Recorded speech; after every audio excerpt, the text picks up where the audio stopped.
Hello there and welcome to episode 11 of the Rugby Nats Chat Show. We've got a couple of things to talk about tonight, but almost in some ways following on from last week. We're going to talk about the challenges of retaining players that go off to university and, more importantly, tempting them back to the club, because I think it's well known that that is potentially a large seat point for players leaving the game. I think we're probably at slightly different angles on this one. I know from my club's point of view, we've struggled really badly in catching the 22, 23-year-old when they've come back from university. They either don't come back to the area or have had a disparate experience of rugby at university. Some have had great time at university, but invariably they don't come back to the club because they've been snatched off somewhere else, by perhaps at a higher level. But we as a club are working hard to try and come up with some form of a strategy to reach out to them, social media, waking up their old Colts coach and saying, can you get back out to all your players? You know, it's now 3 years since they've gone away, that type of stuff. I'd be interested to hear what you think about what more we can do to try and capture them on the way back. Well, I think you look at it really from two aspects. Certainly the experience that they have at university. From my perspective as having coached Reading University over a number of years, the game at university level appears to be thriving. We've had this new Super League now, which is for the top 10 unis. Loughborough, Exeter, Cardiff, Met and Northumbria who lead the current table. And that's gone very well. Their matches are streamed live. They've had good crowds. There's a lot of interest in it. So at that sort of elite level, it's certainly very vibrant indeed. I also think lower down the levels, Reading University will play at level 4. How far down does it go? Well, it'll go down to around, well, it depends on the region you're in, but it'll go down to 6 or 7, 8 right. levels, because at Reading's level, most of the university opposition will be running 4 teams. In fact, Reading, again, this is personal experience, could probably run 5. It's just we can't cope with the numbers in terms of coaches, etc. Yeah. So at the university, it's quite positive. Now, what I would accept is that, say, a number of people come to university, they perhaps are overlooked at the trials. I mean, this year at Reading, I only just went along to assist this year. We had over 100 freshers, and it's impossible. All trying out for rugby. All trying out for rugby, and it's impossible to see them and identify all of them. A little, some of it can be done on pedigree, how they've done previously, and therefore some drop out because they're not immediately recognised, or they feel overawed in the company that they're going to have to play the game in. There'd be players with some very, very good players, and they might want to play just on a recreational level. So I think there is an element of dropping out there. I still think on the whole, though, it's quite healthy. What can clubs do? I think that's something that we worked while at Reading Guernsey and Rams, and you did at your own club actually, Windsor, was run a students' 15 over the holiday. Yeah, over Christmas. 3 fixtures a year. Yeah. Easter, pre-season, and Christmas. Yeah. Yeah, and I know locally Newbury have done the same, and Reading Abbey have done the same. So I think that is one way to get them back. And as you've just said, it's actually renewing old contacts with the coach. The previous Colts coach, whoever, getting in contact with these fellas and keeping them interested, even when perhaps some of them are not playing at university. The other thing you can do, if they're not getting games at university, or they're not happy with the university environment, because, I've painted a particularly impressive light of it, but for instance, we do come across university sides which might only run 2 teams. They haven't got a coach.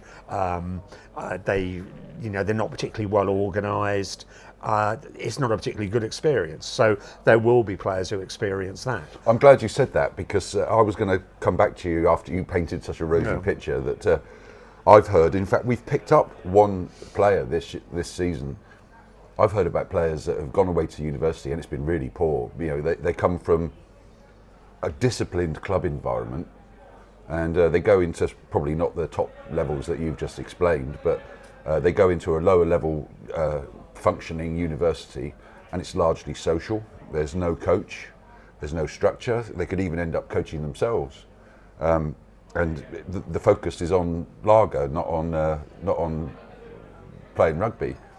And the lad that's joined us this year, his experience when he first turned up was so poor that he went to the round ball game. I mean, that's a loss in itself.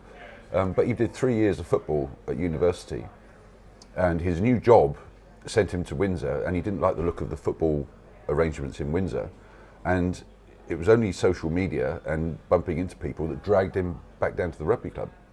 And he's now fitted in lovely, and he's having a great time because he's a club man and whatever. And I've heard similar stories from the ladies' game, from my own players and from players that they play. I think actually the situation is worse for the ladies at university. I think yes, very much. Unless you're going to be the elite ones like your Loughboroughs the new Gloucester Hartbury, where the experience is much different. But then that presents again its own problems, because once you're playing at the level of Gloucester, Hartbury or Loughborough, you're going to get snaffled when you've left university. I doubt you're going to want to go back to your own club. You're going to want to go to a Premiership side or a Championship 1 side or something like that. And that in itself is a whole new challenge to try and tempt them back.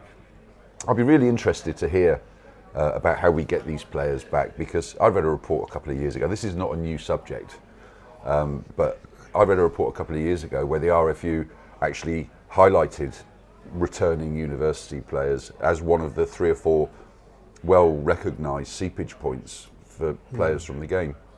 And I just think we need to be more proactive, and I don't know what the solution is. Well, it's not an easy solution. I seem to remember that report. They recommended that you have a university liaison officer. Yeah.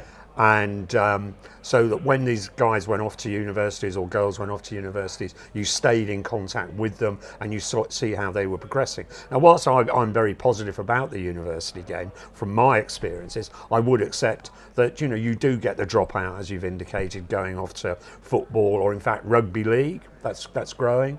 American football is another one. That's growing in universities at the moment. Yeah. So there is competition, and I think the clubs though need to be proactive and retain links with these players, and that is not easy. Even in the day of the modern day of the communication that we have, getting them to answer texts or emails is not the easiest thing in the world. But I think that is sort of one solution. But of course, the economic climate changes on a regular basis, and again, if you're a rural club and there's no work in that area, somebody who's left you, gone off to university, they're going to gravitate towards the big cities as well. So you're going to find that being another issue as well. I'm glad you mentioned the economy. I'm going to take responsibility for it, but my club has made a schoolboy error talking about schools recently. I was chasing we've got a university local to us as well, and I was chasing a couple of the university lads that wanted to play club rugby for subs, and managed to get them into a corner and up against the wall and said, "Are you going to pay your subs?" And they said, "Well, yeah, but it's like really tough at the moment." And I said, "Well, it's tough for everybody."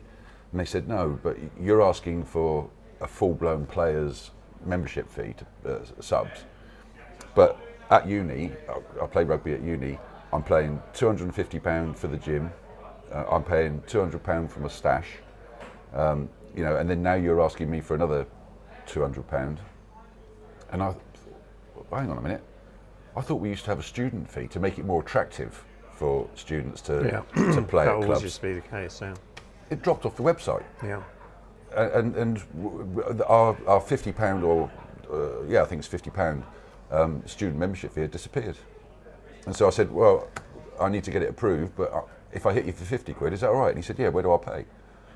So I think that's another thing that may keep not so much players in the game, but if you do have a local university and you want to pick up some fresh blood in your senior squad, male or female, looking at your fees could be a added incentive for them as well. Yeah, I think I totally agree with you. And most clubs should be aware of that if they do link up with the university. I mean, Redigensians have linked up with Reading University.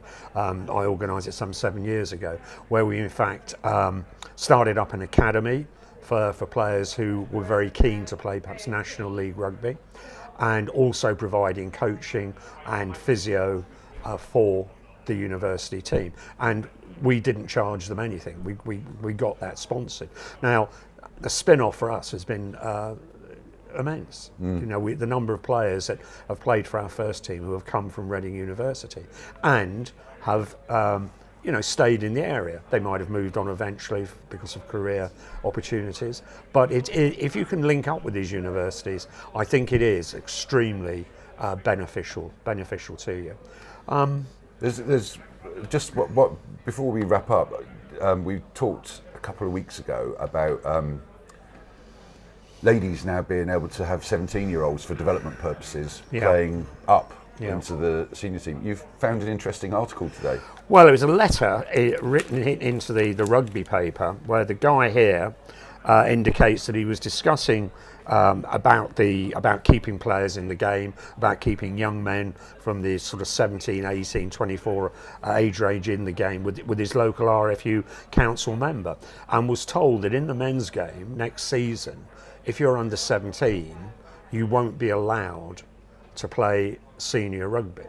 Now, that begs the question, not everyone, as we saw last week, actually is able to run a Colts team. So one way of giving them rugby is to put them in the lower teams. But you have to get the parents' permission, which is fine. The reason for that wasn't given. Personally, when you told me about this, I sort of in my mind, I was speculating that perhaps this is concussion-related or injury-related decision. Could be. But it's nothing I've read anything about. I mean, I haven't seen any correspondence from the RFU. Well, you're more likely to see it than I would be in terms of correspondence from the RFU. But if it is true, you know, we mentioned this last week, and I'm sorry, I don't see any coherent policy from Twickenham about